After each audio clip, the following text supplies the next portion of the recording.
Let's come back to the UK and online safety, and we'll begin with Ofcom's announcement that they have fined TikTok £1.875 million for providing inaccurate data on safety controls. So what are they saying here?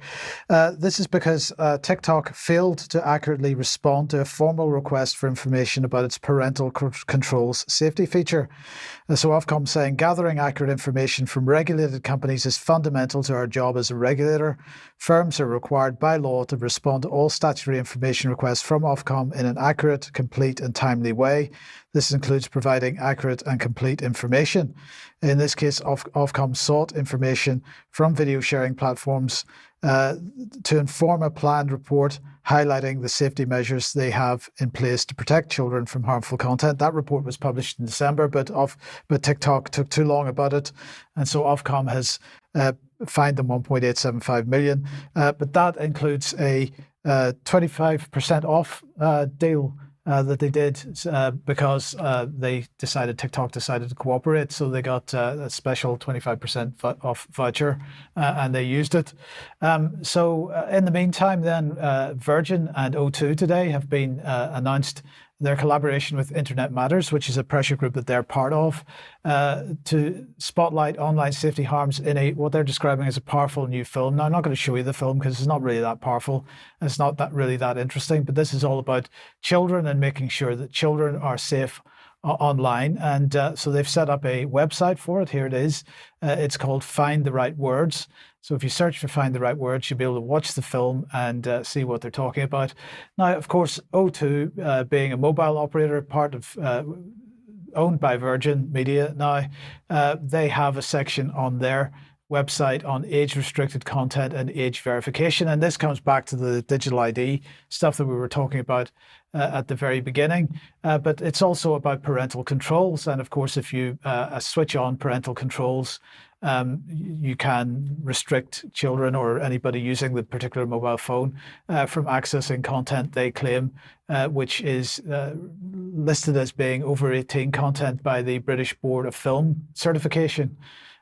So the BBFC is now providing ratings for content that's online as well, and that's feeding into Ofcom and into the various providers and so on. But the point here is that there are no solutions to this issue of internet safety for children from a technology point of view, because in 5 minutes, any half-aware child or teenager can get around these. I mean, for example, here's just one example, the free app from Cloudflare, which is called 1.1.1.1, which effectively creates a VPN, which will subvert any of these protections that the mobile operators are providing. That's just one example of many. It's not hard if kids want to get around these types of limitations for them to get around these limitations.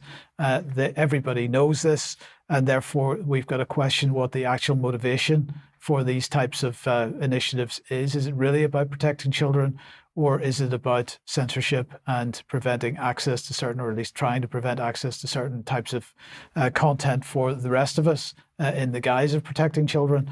Many more questions to ask about that.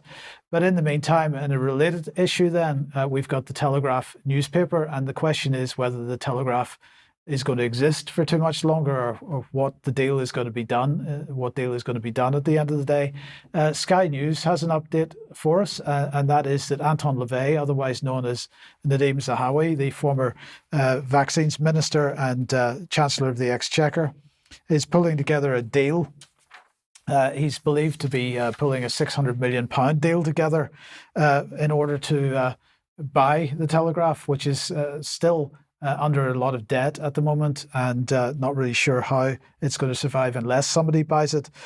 He's apparently got backers, billionaire backers, including the Rubin family, but many others as well, including this group, RedBird. Now, RedBird was involved in a previous effort to buy the Telegraph up until a few months ago, when the government stepped in and said, no, well, actually, because RedBird's main backers are the United Arab Emirates, we can't have a foreign nation owning a press organ in the UK. And so they set out, they stopped that particular deal going ahead. But nonetheless, Zahawi seems to have this same group involved in his initiative. So it'd be very interesting to see what happens here, whether the Telegraph is actually bought under this deal or not, and whether the new British government is perhaps more sympathetic to the idea of UAE money coming in and buying up the Telegraph. I mean, just to give an idea of how determined RedBird was to get hold of it,